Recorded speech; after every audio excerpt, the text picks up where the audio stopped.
There had been an accident in the hospital courtyard. Car collision, severe bleeding. Before the paramedics arrived, security guard Robert ran to the scene.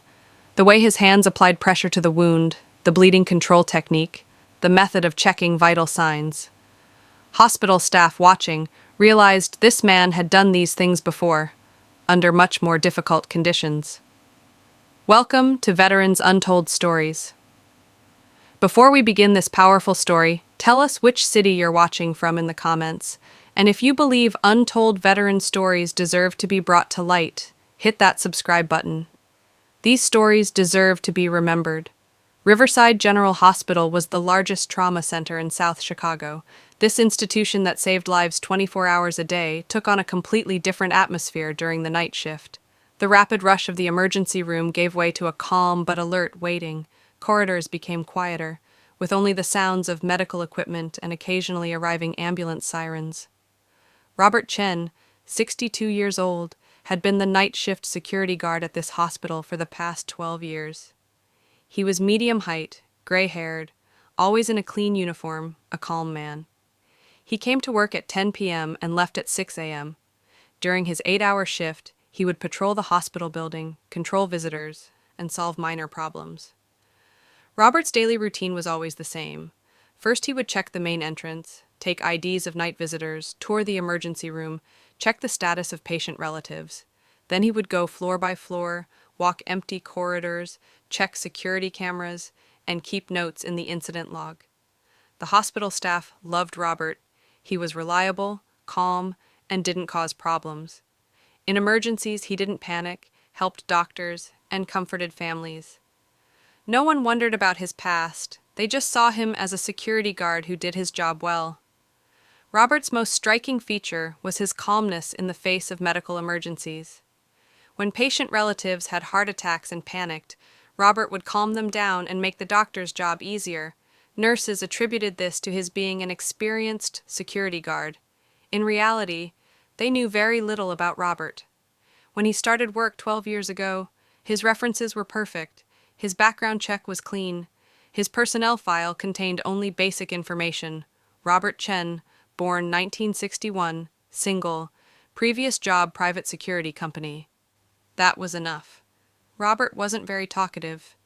He would chat with colleagues within the bounds of courtesy, treat patients kindly, but never share his personal life.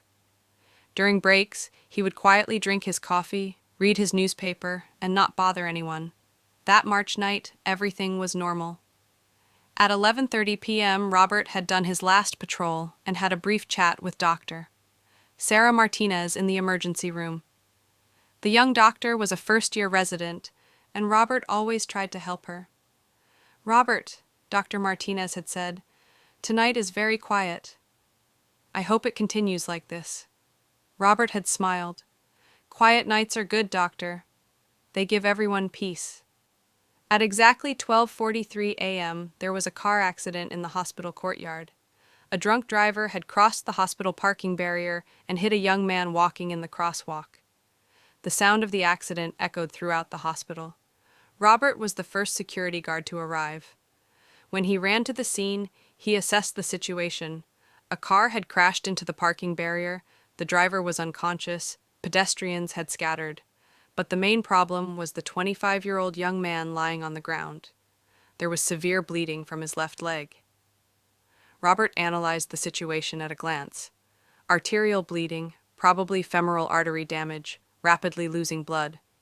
An ambulance had been called but would take at least 8 to 10 minutes.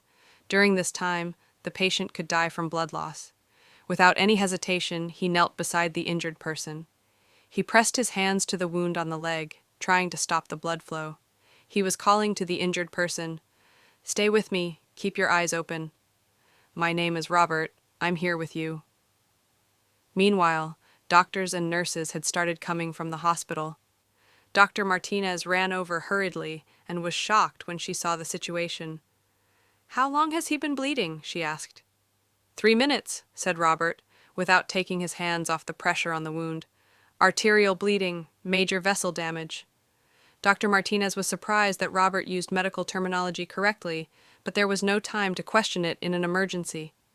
"How's his pulse?" she asked. Robert checked the injured person's wrist pulse with his other hand. Weak but regular, blood pressure dropping.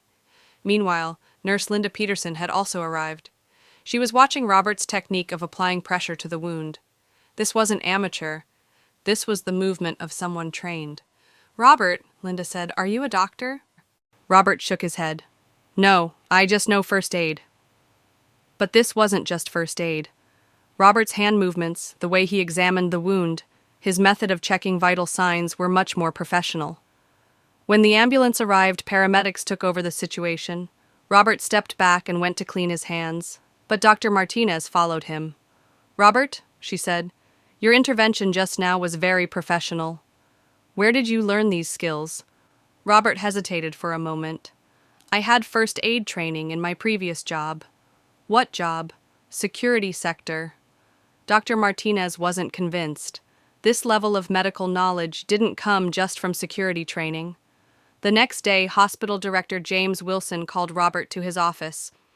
He wanted to talk about Dr. Martinez's report.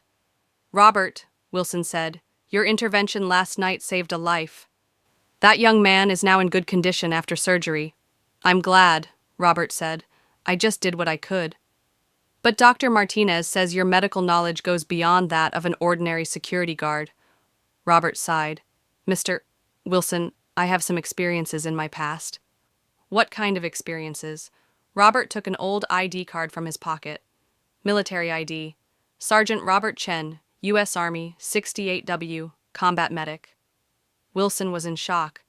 "I served for 20 years. Panama, Somalia, Bosnia, Afghanistan, field hospitals, combat lines." Wilson had plans in mind. "Robert, we have an emergency medical training program at our hospital. Your experience could be very helpful." Robert hesitated but accepted. Once a week, he began giving talks in the emergency medicine training program. His first class was successful. Young doctors listened with great interest. "Being a combat medic," Robert said, "isn't just medical knowledge, leadership, quick thinking, teamwork."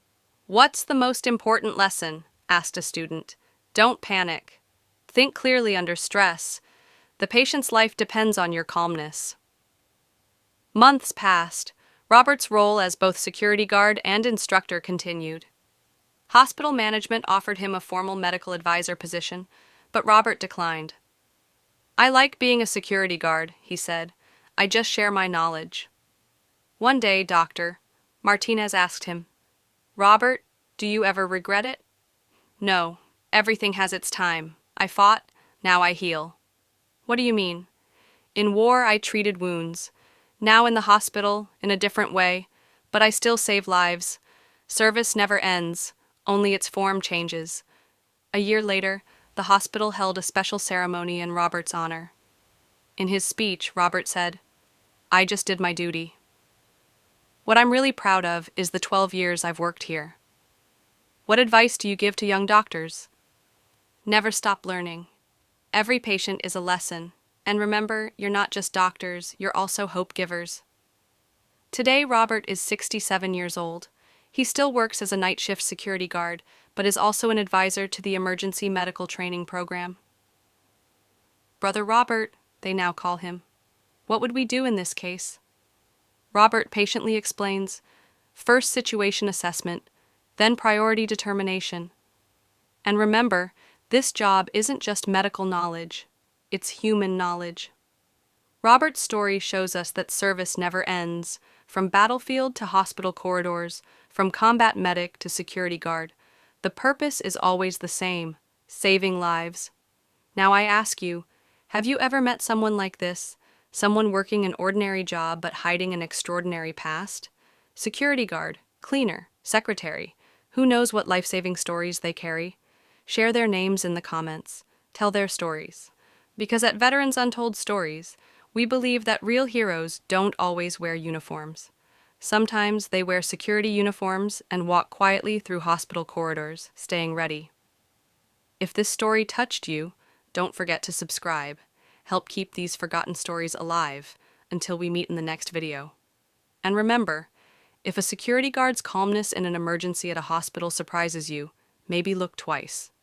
Maybe you're in the presence of someone who has made saving lives their profession.